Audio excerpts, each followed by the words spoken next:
Olá!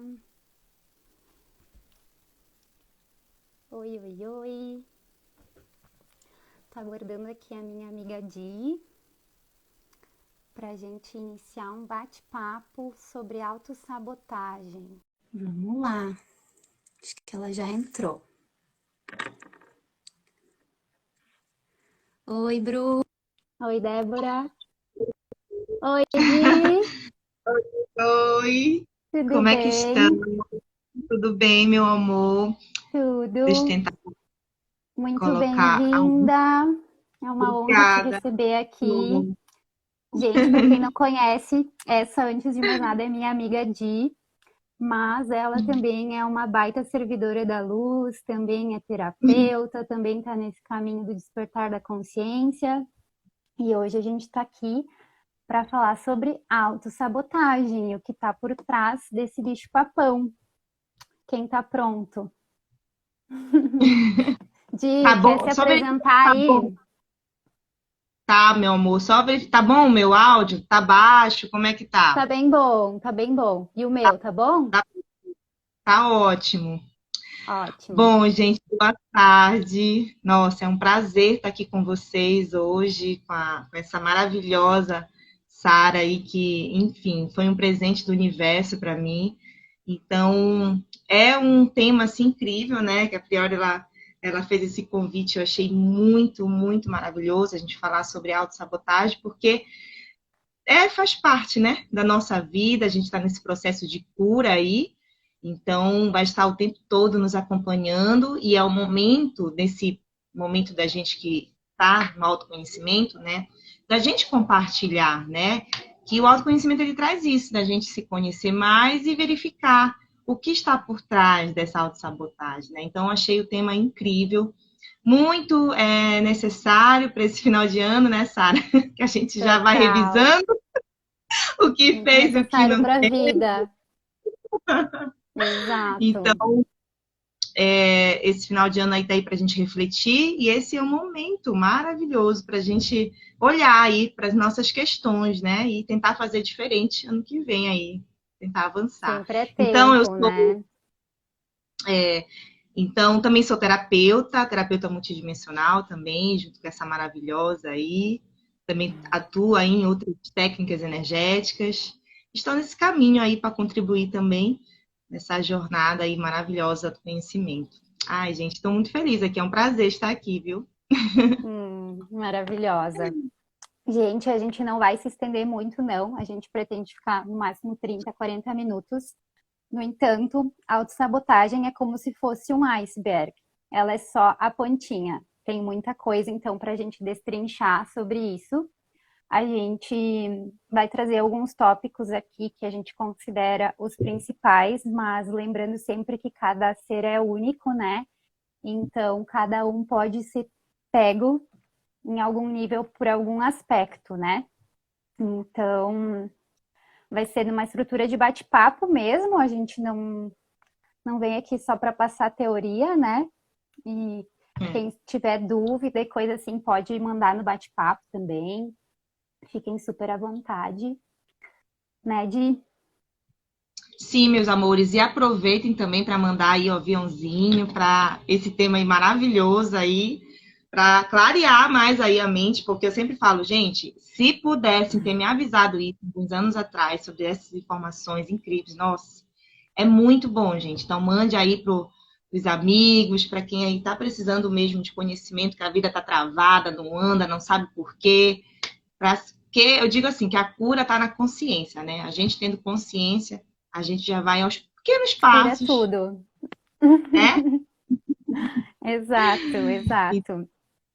Então, é isso, meu amor. Você vai Então, começar tá a falar, bom. sabe? Vamos Vamos lá. lá, então. Antes de mais nada, a gente tem que voltar um pouco na história para a gente entender, né, o mecanismo da autossabotagem. Nós temos três cérebros dentro do nosso cérebro, tá? A gente tem um cérebro trino, o cérebro reptiliano, né, o cérebro límbico e o cérebro do neocórtex. No entanto, cada um deles possui uma função, né? E o reptiliano é aquele que nos liga à sobrevivência. Então, ele está constantemente nos mandando estímulos de medo. Então, quando a gente sai da nossa zona de conforto, ele nos pega, né? Então, ele nos manda sensações tenebrosas, de aflição, de angústia, de morte mesmo, porque naquela época, esse cérebro é dos nossos ancestrais da época das cavernas, né? Então, naquela época, sair do conforto significava morrer muitas das vezes. Eles saíam para caçar e não sabiam se iam voltar, né? Com o passar de milênios, né, a gente então desenvolveu o cérebro dos mamíferos, que é o límbico, que está muito relacionado às emoções, e por fim o neocórtex, que está muito relacionado com a razão, né, e com a consciência. E é essa a chave que a gente tem que virar na humanidade para trazer então o nosso cérebro para ficar apenas com o do neocórtex, tá? E dentro disso, então, entram as crenças limitantes, né, que a gente também vai trazer aqui.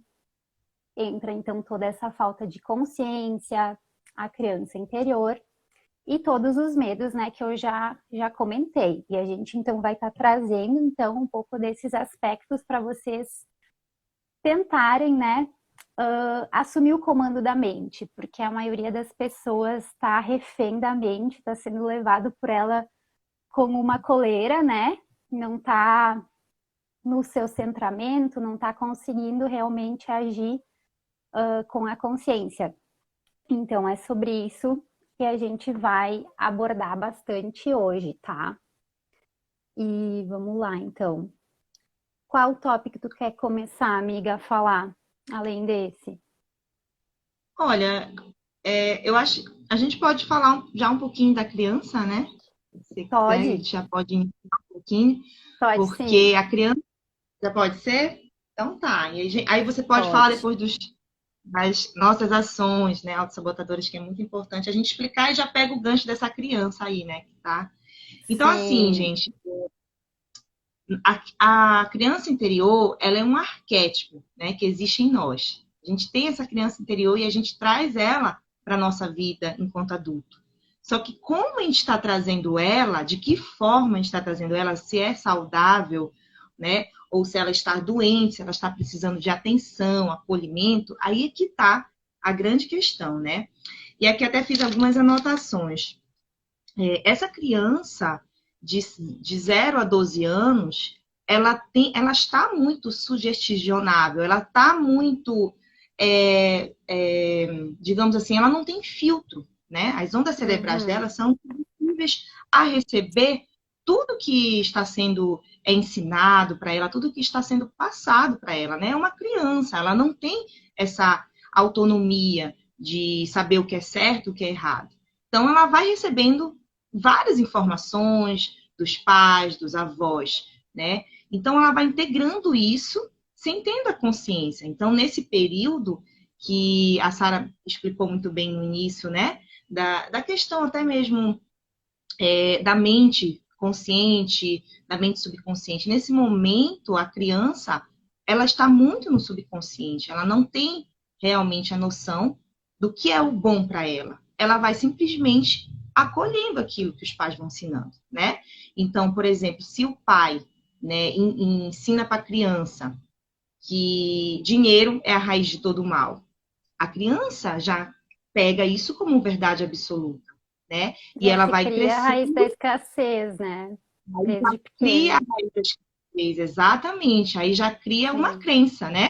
Isso, querendo ou não, vai ferir, né, inconscientemente uma criança, vai ferir ela. Quando ela vai chegar adulto, vai ter diversas relações disfuncionais com o dinheiro, né? A gente percebe isso muito Exatamente. na atitude, né? De pessoas, né, com dificuldade, com dívidas, com dificuldade de se recuperar em alguma situação e problemas, né? Que não consegue nunca se erguer na Exato. profissão, não consegue evoluir. Então, a criança, né, o que mais ela quer nesse momento? Suprir as necessidades básicas dela de segurança, de afeto. Né? Então, ela já nasce com essa questão do apego, né, de ser Exato. acolhida, de ser, né, suprida essa necessidade. Então, tudo fica enraizado no subconsciente dela. Né? Nessa época de 0 a 12 anos é uma época que a gente mais vai integrando todas essas informações que vão criando padrões repetitivos. E por que a gente não entende hoje? Porque alguma área da nossa vida não vai para frente, porque está lá na criança. A gente não É. consegue olhar para ela. Quer contribuir, Sara? Vamos lá. Então, só me veio assim, eu senti de falar que é bem importante, né, com relação a esse aspecto que a gente trouxe da criança, de que os nossos pais fizeram o melhor que eles puderam dentre todas essas possibilidades, porque eles também receberam toda essa carga da ancestralidade, dos próprios pais, né, da forma como eles foram ensinados, né, a crescer, né, a viver a vida. E eu acho que a maioria das pessoas, se for olhar para a ancestralidade, para a questão genética, passaram por poucas e boas. Se for olhar, né, a história dos avós, assim, muitas pessoas passaram por miséria, passaram por abandono, às vezes o pai não assumiu, daí já causa a raiz da rejeição, que a gente também vai trazer para vocês. Então, os pais fizeram o melhor que eles puderam, tá? E ninguém nasce na família errada, tá? Isso é uma verdade muito, muito verdadeira. A gente nasce na família que a gente precisa nascer para a evolução do nosso espírito, tá? E quanto antes a gente sentir gratidão, independente da situação de vida que a gente tenha vivenciado, os nossos pais nos Sim. deram a vida. O resto a gente pode até não manter contato depois, Uhum. mas a gente tem que honrar essa vida que eles nos deram, porque sem isso a gente não ia estar aqui, não ia estar podendo evoluir. E como eu já trouxe também nos meus stories várias vezes, existem bilhões de espíritos querendo estar aqui nesse momento planetário, querendo estar aqui tendo essa chance de evolução. Então, nós somos muito, muito agraciados por estarmos vivos nesse momento tão importante, né, para a evolução da humanidade. Era isso, Di, pode continuar. Eu acho assim, né, gente? Não existe curso, né, para sermos pais. Não tem curso. Quem dera, né, se tivesse. Mas basicamente é importante a gente informar da criança ferida, porque todos nós temos essa criança ferida. Não tem uma única pessoa que não tenha. Porque nós não somos perfeitos. E logo nossos pais não serão também. Nossos pais Uhum. também tiveram a vida deles com os pais dele, assim vice-versa. Tá, gente? A gente está aqui Exato. realmente nesse planeta, como a Sara disse, né? A gente não está por acaso, na família por acaso, a gente está mesmo para evoluir, para somar junto, para agregar, enfim, para que temos algo, né, para crescer, com a família que a gente veio. Né? Então, Exato. a abordagem da constelação familiar, inclusive, ela é muito maravilhosa, da questão de se curvar a ancestralidade. Acho muito bonito Exato. isso, de que você olhar para seu pai e sua mãe, né, e honrar aquilo da onde você veio, e não com aquele ódio, né, com aquela raiva, ai, porque minha vida tá assim, não melhorou e tal, né? E aí já entra Ou a com a criança fé ferida. cega, né? Com a fé cega também de que o que os pais falam é isso e pronto.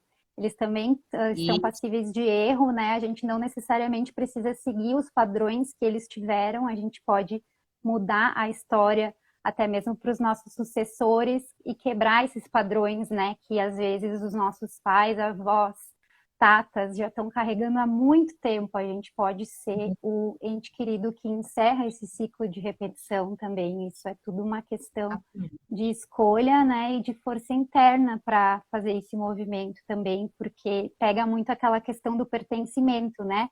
Que a gente também colocou de tópico para falar, que eu acho importante, porque a gente tem medo de não pertencer, principalmente o nosso ciclo familiar, né? Então, na questão da rejeição, de ser rejeitado. Imagina ser rejeitado pelos pais por ter, por exemplo, nascido de uma família de advogados e escolher ser médico.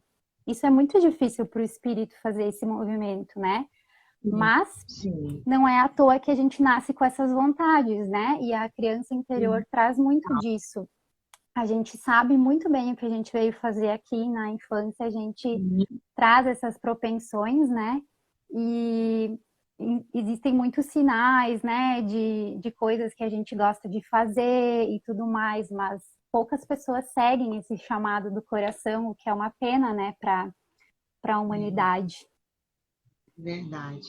Então, é aí que entra, né? A questão de adultecer, de trazer essa criança interior para você acolher mesmo ela, né? Uhum, Então, é entender, tá? Eu tenho as minhas questões aqui,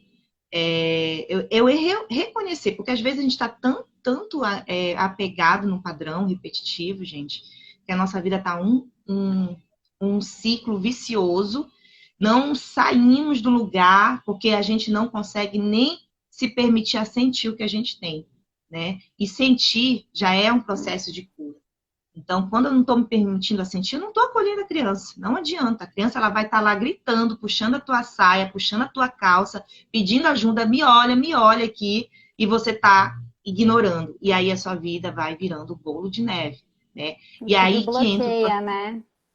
Tudo bloqueia. e aí que entra o processo de cura. Aí as pessoas podem falar, mas nossa, eu tive uma infância maravilhosa.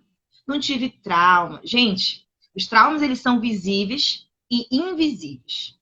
É importante a gente ter essa consciência. Os visíveis é Uhum. aquele que você teve uma infância com muita violência, né? Seu pai bateu na sua mãe, então houve a questão de alcoolismo, enfim, esses são os visíveis, né?